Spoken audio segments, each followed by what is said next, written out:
Hindi जबानનો share છે કે એક દોર તક पे अकेला चला। માણસનો જ્યારે સમય નબળો હોય ને ત્યારે એકલો હાઈલો જતો હોય, કદાચ એને કોઈ પૂછતું ન હોય, બે માણસ કદાચ શબ્દ કહે ખાટા મીઠા સાંભળી લેતો હોય। एक दौर तक मैं अकेला चला, फिर हुआ यूं कि मेरा नाम चलने लगा। પછી માણસનો સમય આવે ને એટલે પાંચ માણસો આજુબાજુ પૂછવા વાળા આવી જાય। એનો એક તમને પ્રમાણ આપું કે એલ્વિસ પ્રેસ્લી નામનો એક અમેરિકન કલાકાર, એવો ધનાઢ્ય કલાકાર કે 22 વર્ષની ઉંમરે એની 70 થી વધુ પ્રોડક્ટો ઇન્ટરનેશનલ માર્કેટમાં વેચાતી હતી। અને આપણે કદાચ 10-12 હજાર ફોલોવર ઇન્સ્ટાગ્રામમાં વધી જાય ને તો જાયલા ન જલાય। આ કલાકારના વાદીઓ એના જે કન્સર્ટ હોય ને પ્લેનમાં જાય અને પોતે એક અલગ પ્લેનમાં જાય।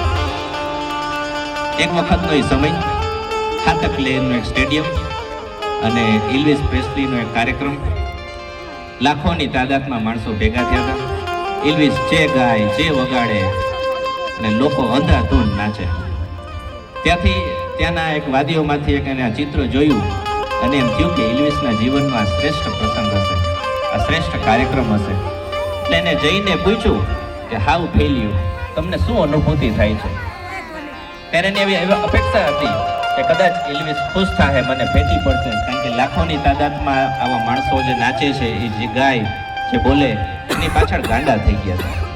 પણ ત્યારે એલ્વિસે જવાબ આપ્યો કે આઈ ફીલ અલોન, મને એકલતાનો અનુભવ થાય છે।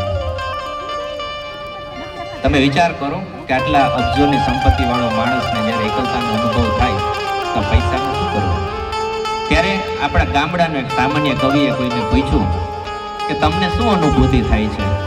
ત્યારે ઓલા ગામડાએ કવિએ કીધું કે ધીરેથી પૂછીને મને, ધીરેથી આવીને કોઈ મને પૂછે કે કેમ છે, ત્યારે આપણે કહીએ કે ઉપરથી દરિયાથી મોજ, ઉપરથી દરિયાની મોજ અને કુદરતની રેમ છે।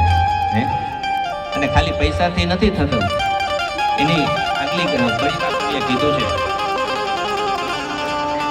કે ફાટેલા ખિસ્સાની આડમાં મૂકી છે અમે છલકાતી મલકાતી મોજ। ફાટેલા ખિસ્સાની યાદમાં અમે મૂકી છે છલકાતી મલકાતી મોજ। અને આંખોમાં પાણી આવે ને જાય, આંખોમાં પાણી આવે ને જાય, નથી ઓછી થતી ભીતરમાં ભીનાશ। આ વધઘટનો હિસાબ તો કિનારાઓ રાખે, આ સમંદરને પરવા નથી હોતી। 2-5 ટીપું કદાચ ઓછું થઈ જાય તો સમંદરને ફેર નથી પડતો। એટલે આજે કીધું છે કે પગલા એવા કોણ મૂકતું આવે, પગલા એવા કોણ મૂકતું આવે કે ગગન એની પાછળ ઝૂકતું આવે। અને સૂર એવા કોણ છેડી ગયો આ રસ્તે કે હરણ હજી પાછળ પાછળ ઘૂસતું આવે। અને મારું આ ગારવા અને માટી કેરું મકાન, આપણો દેહ છે ને, આ કાયા છે ને, એ માટીનું બનેલું છે। એટલે કવિ કહે છે કે મારું આ ગારા અને માટી કેરું મકાન, તમે સાંધો સાંધો ને ડૂબતું આવે। કેટલાક માણસો આ ઠાઠથી જીવી ગયા, કેટલાક માણસો કોઈની ભલમનસાઈ કે ભલામણ વગર જીતી ગયા।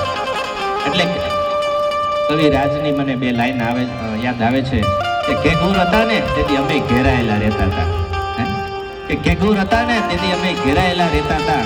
આ તો તરજુ લઈને તૂટ્યા ને એટલે હવે કોઈ ટાંકવાય આવતું નથી। અને જે માણસ તૂટી જાય, માણસ ખમી જાય, ત્યારે જગતના ચોકમાં એને ઊભો રહેવા માટેની કોઈ, એને હાજર થવાની કોઈ દવા નથી હોતી। ત્યારે એનો પરિવાર સાથે હોય ને તો એ તરી જાય। અને આ પરિવાર આટલો ભેગો બેઠો છે તો આ ચિત્રથી વિશેષ ચિત્ર મને નથી લાગતું કે બીજું કોઈ હોય। અને અહીંયા કાકા કુટુંબ, ભાઈ ભાણેજ બધા એક ઠેકાણે ભેગા થઈને આનંદ કરીએ। અને આટલા હગા પાસે બેઠા હોય તો એમ આપણને વાઈબ આવે। કદાચ થોડીક ઉપાધિ હોય ને તો એકબીજાને જોઈને આપણે જીવી જાય। અને હવે તો ફેમિલી ટૂંકા થઈ ગયા છે એટલે આમ ડિપ્રેશનમાં બધા ધીમે ધીમે આવી જાય, કારણ કે ગમતું નો એકલા પછી। અને આપણે પેલા ગઈડા કહેતા કે અમે તકલીફ થાય ને કે જીવ મૂંઝાય છે, કે પેલા ડિપ્રેશન જેવી ખબર નહોતી એટલે જીવ મૂંઝાય એટલે 2-5 જગ્યાએ આટા મારી આવે હગાવાલાની એટલે રેડી થઈ જાય બાપો। પણ આપણે મારું ગૂગલ કરીએ કે મને 2 દી ગમતું નથી, ખાવાનું ભાવતું નથી, નીંદર નથી આવતી, એટલે ગૂગલ જવાબ આપે કદાચ તમને પ્રેમ થઈ ગયો હોય છે। તો ફરી આવી કે ના એવું કંઈ નથી, તો પછી એક યુટ્યુબની લિંક આવે એટલે ન્યાય જ્ઞાની બાબા આવીને એમ કહે કે સવારે ઉઠીને પ્રાણાયામ કરવા, એટલે આપણે સવારે ઉઠીને પ્રાણાયામ ચાલુ કરી.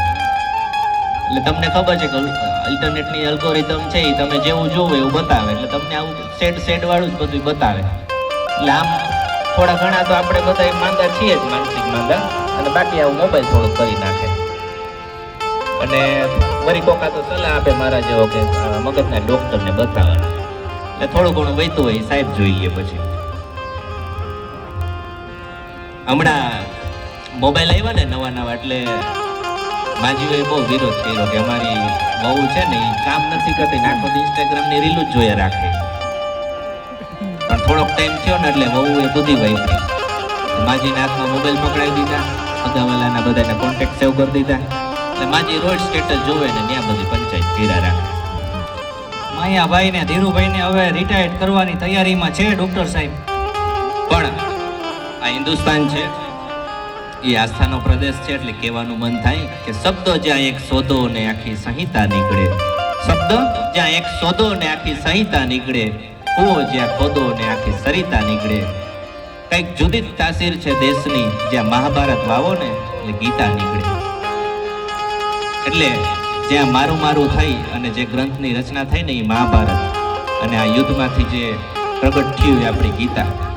તમે કોઈ પણ ધર્મગ્રંથ લઈ લો, એમાં અમારે વડવાઓ કીધું છે એમ કહેશે, કે આમ પૈગંબરે કીધું છે એ કીધું, કે સાહેબે કીધું છે એમ કહેશે. પણ આજથી 5000 વર્ષો પહેલા કુરુક્ષેત્રના મેદાનમાં યાદવે કીધું હતું છાતી ઠોકીને કે હું ઈશ્વર છું, હું રચયિતા છું. આવા પરમ તત્વ કૃષ્ણની એક નાની વાત મારે કરવી છે, 2 મિનિટનો સમય છે, પછી આપણે બધું જમવા જશું. એક આંધળો માણસ 20 વર્ષથી દ્વારકામાં ભૂઈનમ ઉભો રહે. એ આંધળો માણસ જાય એટલે આપણે હલકો માણસ એને મળ્યો અને કીધું કે તું આ આંધળો છો, દેખાતું નથી, તો ઘરે રહેતો બન્યું. આપણે ગુજરાતી સાહિત્યમાં બીજા સાથે કેમ વાત કરવી ને એની સમજ શીખવાડી છે કે કાણાને કાણો ન કહીએ એને કણવા લાગે વેણ, કાણાને કાણો ન કહીએ એને કણવા લાગે વેણ, એને પાસે બોલાવીને પૂછીએ કે સિદ્ધને ગુમાવ્યા નેણ. હલકી વાતો કરવી ને બહુ હેલી છે, કોકનું ઓઢેલું હોય એને ઢાંકી રાખવું ને અઘરું છે. એટલે એ માણસ ત્યાં કોઈનામું ભરવા જાય અને એનું પૂછ્યું કે તું દેખતો નથી તો પછી અહીંયા આવે છે કેમ? કદાચ તને તાર લાગી જતા હોય તો મને એ કે આ કૃષ્ણએ કેવા વાઘા પહેર્યા છે. બોલો માણસ કે મને એ નથી ખબર. તો મને એ કે આ જેની વાંગડીમાં કેટલા કાણા છે, તો કે મને એ નથી ખબર. અને મંદિરનું ઈ કઈ બાજુ છે મને કે ઈ નથી ખબર. તો પછી તું અહીંયા ગળદીમાં અને ધક્કા ખાવા, બસમાં ધક્કા ખાવા અહીંયા આવસ એના કરતાં ઘરે રહેતો હોય તો. તેથી ઓલા જે આંધળા માણાએ જવાબ આપ્યો ને ત્યારે દેખતા માણાની આંખો ખુલી ગઈ હતી કે હું તો નથી દેખતો, તો મારો ઠાકર તો દેખતો હોય છે ને કે 20 વર્ષથી અહીં ધક્કા ખાઉં છું. હે તો બગાડો કાનોડા. ભાઈ વહી ગયા, મારો ડાયરો એમનો પૂરો થઈ ગયો. મ્યુઝિક વગાડવાનું હતું, પૂરું થઈ ગયું. કાંઈ વાંધો નહીં, આપણે હવે આગળનો ડોર આપણે કમિટી મેમ્બરને આપીએ. આપણે આટલું જ હતું આજનું, આ સ્ટાર્ટર જ હતું. ખૂબ ખૂબ તાલીઓની ડોક્ટર